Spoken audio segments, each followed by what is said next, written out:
Notice I have not mentioned risk mitigation, which I consider to be an incidental byproduct of doing the right thing. And as you've probably noticed, this is where so many discussions of sustainability begin and end. This company believes it has found a better way to bigger, more legitimate profits, a better business model, a better business strategy. And even during the most trying days of deep recession and belt tightening in 2001 through 2004, there was not one thought of turning back, not one. This company's very survival then as now was largely attributable to sustainability, looking to nature's renewable, cyclical, solar-driven, waste-free, resource-efficient processes for its inspiration.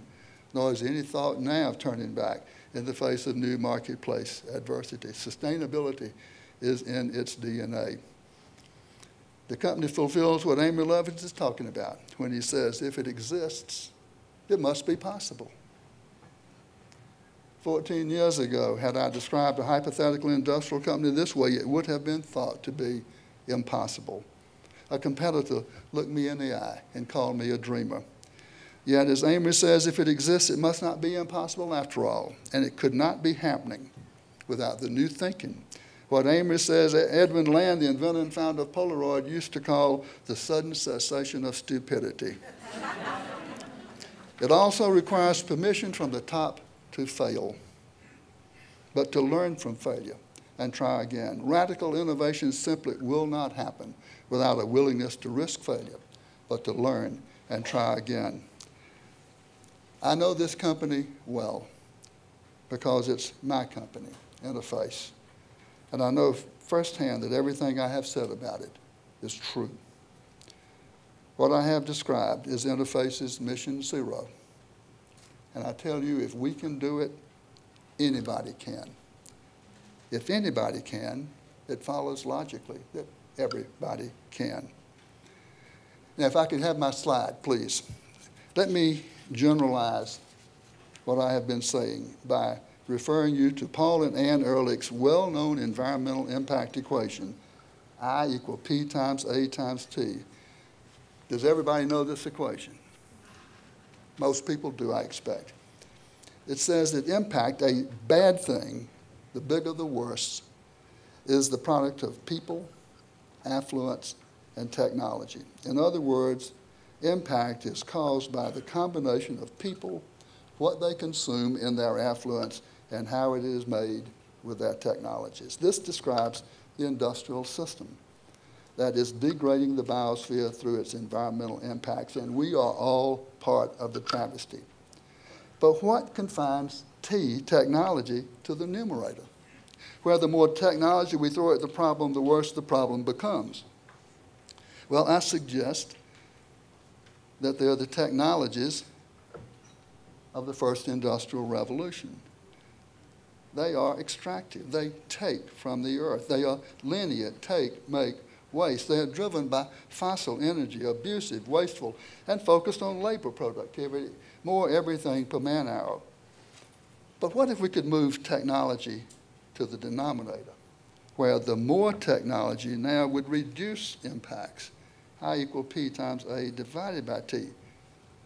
Well, that would require a new industrial revolution.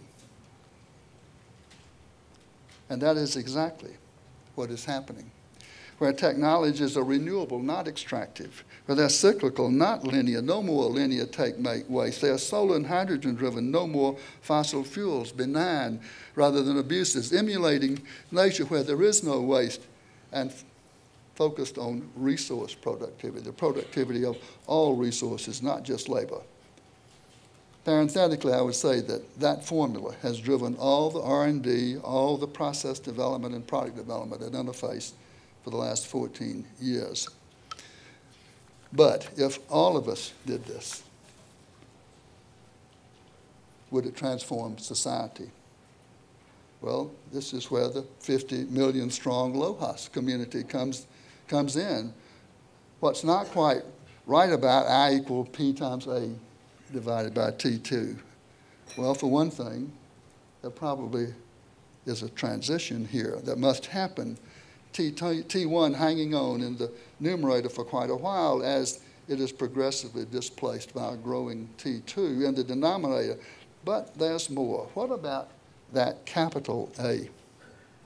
To me, that suggests that affluence is an end in itself.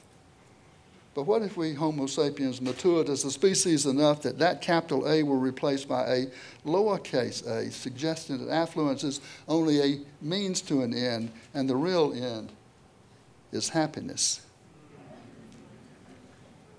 That would reframe Ehrlich again and describe a new civilization. We might call it the LOHAS civilization, more happiness with less stuff. And if happiness were achieved by satisfying needs rather than wants, that would redefine our system of economics. You remember the first lesson of Economics 101? It described the basic economic problem as the driver of all economic progress. Remember what the basic economic problem is? The gap between what we have and what we want. Not need, want. Economics 101 hypothesizes that we humans can never close that gap. No matter how much we have, we will always want more. LOHAS is proving the economists wrong.